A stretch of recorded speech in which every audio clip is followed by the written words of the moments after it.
Assalomu alaykum, qadrli teletomoshabinlar. Biz hozir Vazirxon masjidida turibmiz. Ochig'i hayratdamiz. Boburiylar qurgan har qanday inshootda albatta mo'jizalar mavjud. Naqshlarni ko'ryapmiz. Juda mukammal arxitektura san'atini ko'ryapmiz.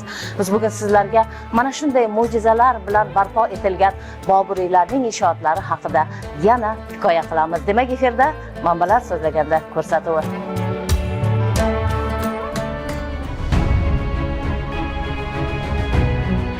Pokiston Islom Respublikasidagi Boburiylarning merosi bilan tanishar ekanmiz. O'zbekiston Respublikasining Islomoboddagi elchixonasi hamda Muslim instituti rahbariyati tashabbusi bilan tashkil etilgan Pokiston-O'zbekiston umumiy madaniy tarix deb nomlangan xalqaro konferensiyada ishtirok etdik. Pokiston va O'zbekiston hamda turli o'lkalardan kelgan olimlarning ma'ruzasini tinglar ekanmiz. Boburiylarga tegishli manbalar dunyoga sochilib ketganiga guvoh bo'ldik. Pokistonda saqlanayotgan ko'plab Boburiylarga oid manbalar haqida ham ma'lumotga ega bo'ldik.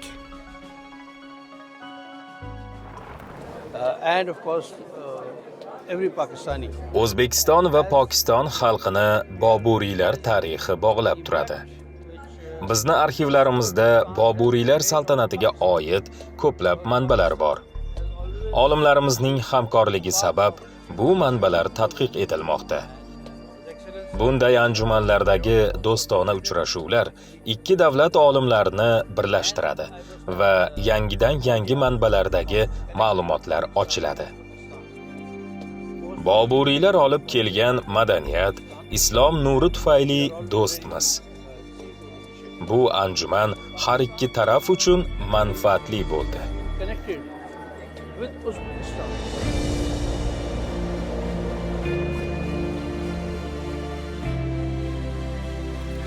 Pokistonlik olimlarning birortasi Bobur shohni bosqinchi deya tilga olmadi. Aksincha, Pokistonga din va madaniyatni olib kelgan buyuk hukmdor sifatida ulug'lashdi. Bizni o'zining qadrdon do'stlari sifatida qabul qilishdi.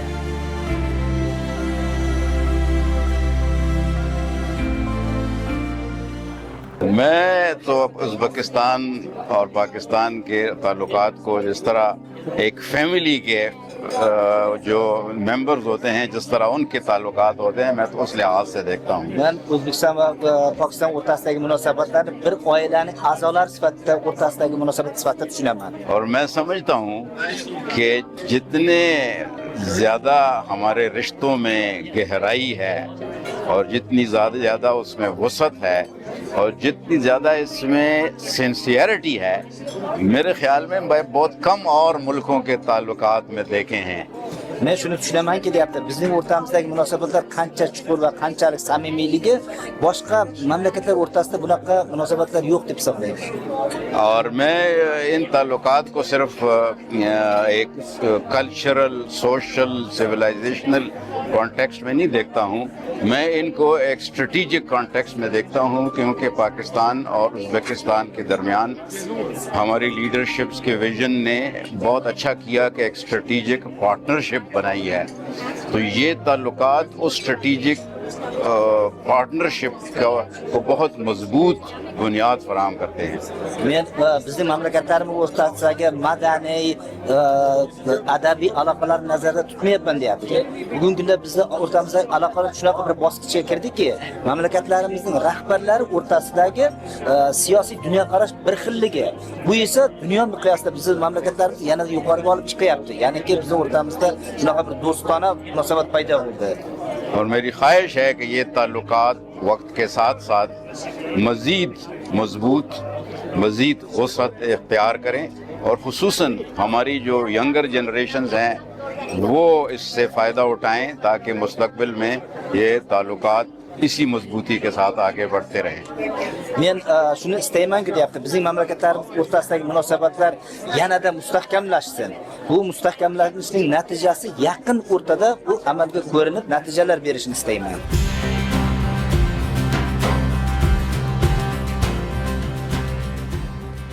Konferensiyadan olgan ma'lumotlarimizni tekshirish maqsadida yana ilmiy safarimizni davom ettirdik. Mahallalarni oralab Akbar Shoh qurdirgan Vazirxon masjidi tomon yo'l oldik. Yo'lda Sardobaga o'xshagan inshootga ko'zimiz tushdi. Inglizlar bosqinida zindon vazifasini o'tagani bois bu joyni bizga Pokiston olimlari zindon deb tanishtirishdi. Aslida esa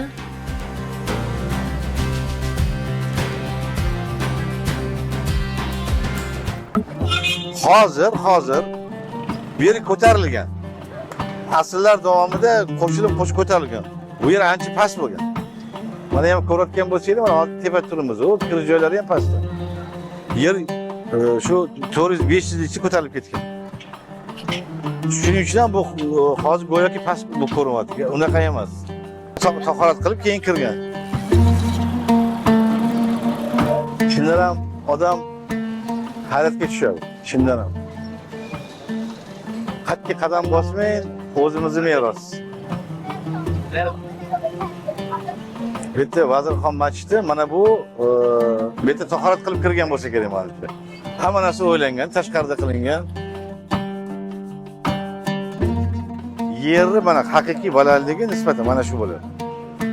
Ko'ryapsiz, mana bu yerda ko'tarilib ketib qolgan. Mana hozir 2,5 metr ko'tarilib ketgan.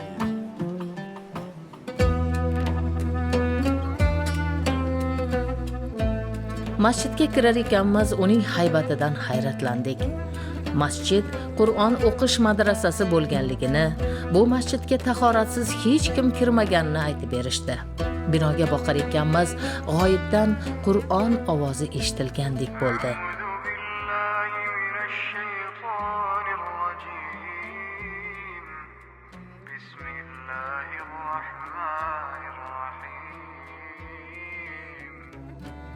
Ko'cha qanchalik issiq bo'lmasin, bu yerdagi havo mutadil edi.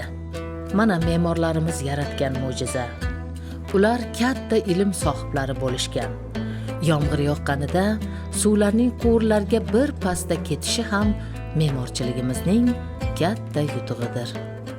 Bitta narsa e'tibor qiling-da, bularning hammasi mana xuddi mana shu o'zimizdagi Buxoro, Samarqanddagi mana shu to'rt burchak uslubdagi va g'arb tomonda mehrob joylashgan mana shu chiroyli masjidlar. Farqi nimada? Farqi bu yerda g'ishtlarning qizilligida, qizil g'ishtlardan va mana bu yerga to'shalgan qizil g'ishtdan ishlatilganligini hisobga olishimiz kerak. Faqat hozir bitta narsa e'tibor berishimiz kerak, o'sha paytda shahar hokimlari yoki biron beklar, amaldorlar imkon qadar xalqqa yordam bergan. Qaysi ma'noda korrupsiya emas, o'ziga pul yig'ishni o'rniga bor pullarini endi nima deydi, sarflab imkon qadar mana shunday me'moriy obidalar qoldirishga harakat qilishgan. Shuning uchun ham mana bu 450 yildan oshgan bo'lsa ham mana shu endi bizgacha yetib keldi deb to'liq deb ayta olmaymiz. Buni chunki mana hozir ko'ryapsiz, bundagi bezaklar va boshqa nuqsonlar ko'zga tashlanib turibdi. Baribir ham shunchalik darajada bu ishlarni amalga oshirgani albatta tahsinga sazovor.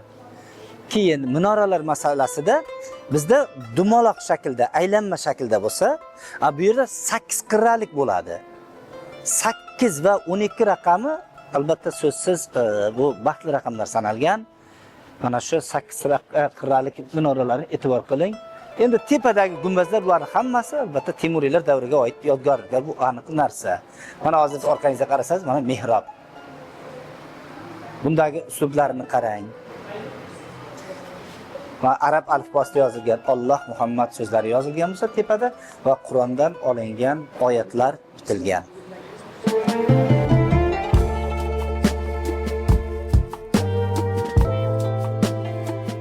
Pokistondagi ko'pgina Boburiylar qurgan binolar ta'mirtalab bo'lib qolibdi.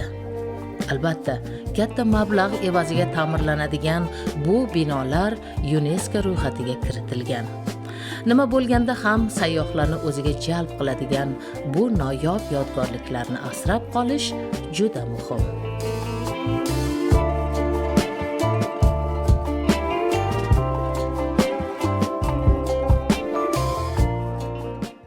Savol tug'iladiki, o'sha go'zal imoratlarimizni, yuksak marralarimizni saqlab qolishimiz kerak, degan xulosa ham qilishimiz kerak. Faqat bular bilan hayratlanib yoki achingan bilan ish bitmaydi. Xulosa chiqarishimiz kerak.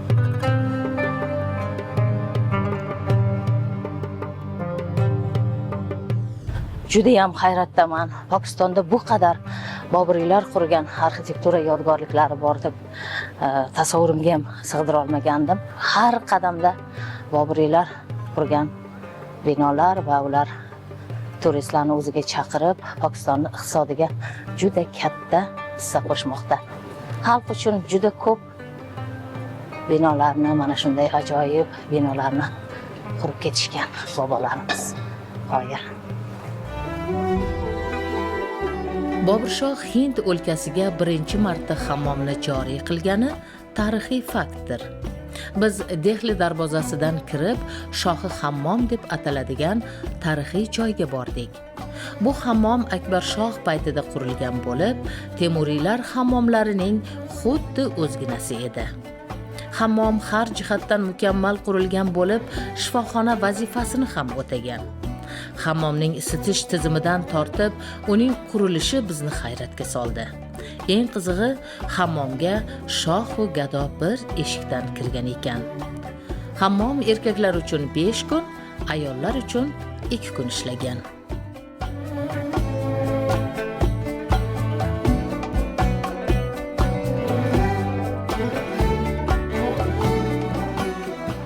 Mana bu yerda ular cho'miladigan kishi bo'lgan, 6 kishigacha o'tiradi ekanda, bu atrofidagi hujralarda uning kiyimlarini, o'zlari kiyimlarini yechadigan xona bo'lgan.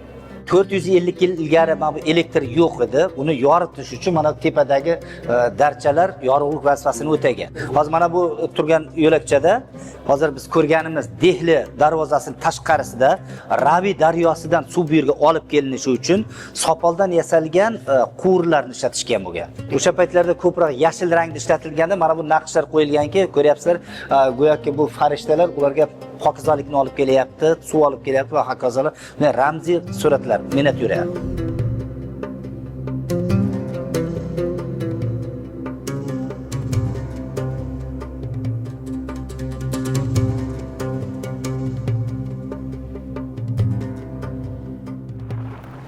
Bu yerda o'sha paytlarda marmardan qilingan ariqchalardan suv oqib tushgan. Mana bu yerda rasmmasini ko'rsatib turibman. Hozir mana bular marmar bo'lgan ekan. Suv mana tepadan aylanib kelib, mana pastga tushishi 3 kishiga mo'ljallangan hovuzcha. Mana rasmi ham turibdi. Mana suvni ko'ryapsiz, tepadan tushishi. Mana tepadan olib kelingan.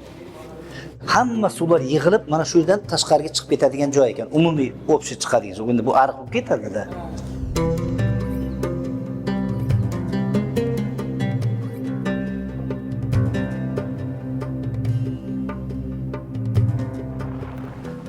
Bu ikki tarafdagisida sovuq suv bo'lib, o'rtada issiq suv bo'lar ekan. Suv lekin kelishi mana tepadan kelingan, bu nimasi bo'lgan, o'sha quvurlardan oqib kelgan. Mana bunisi issiq suv oqadi. Hammasi yig'iladigan. Bular marmar bo'lganda o'sha paytda.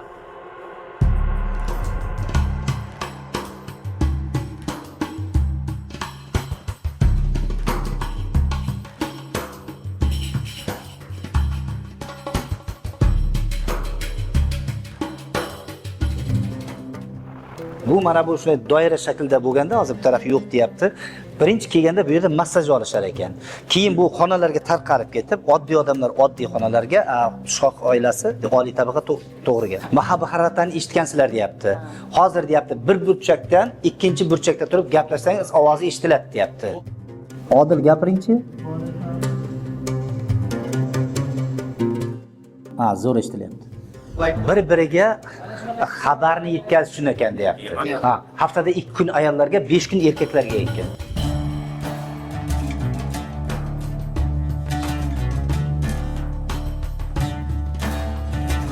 O'tin bilan isitilar ekan suv.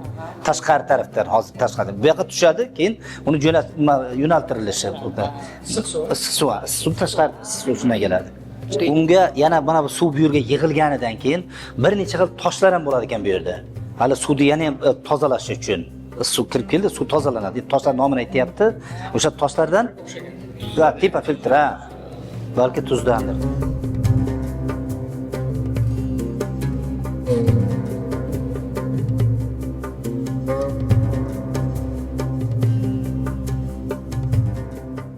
Mana bu xonalar marmarda bo'lib, devorlari bo'lgan. Endi isitish nimasini qarang, mana bu suv. Basseyn ko'ryapsizmi? Mana shuni istilar ekan. Olov yoqiladi. Marmardan bo'lgan. Mana bular nima deydi? Qozon nimasi asosan. Tagidan olov yoqishgan. Tagida o't qalaydigan xizmatkorlar bo'lganda. Endi mana shu nimalar pochalar chiqayotgani mana shu nog'ora chalar ekan, siz uchun ham chaladi. Hali pokiza bo'lib toza chiqqandan keyin.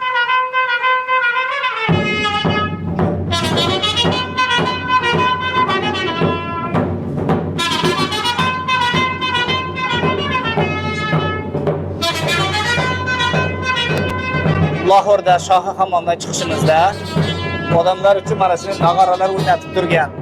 सुनो सुनो daily gate में आने वाले शाही मेहमानों Poklik muborak bo'lsin. Poklik muborak bo'lsin.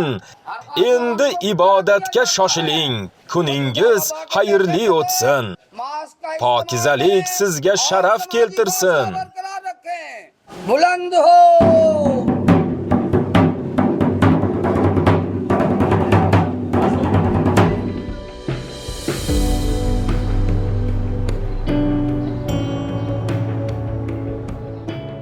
Pokiston Islom Respublikasiga ilmiy safarimiz juda maroqli bo'ldi. Bizda saqlanib qolmagan bog'lar va hammomlar, Qur'on o'qish madrasalarini ko'rdik.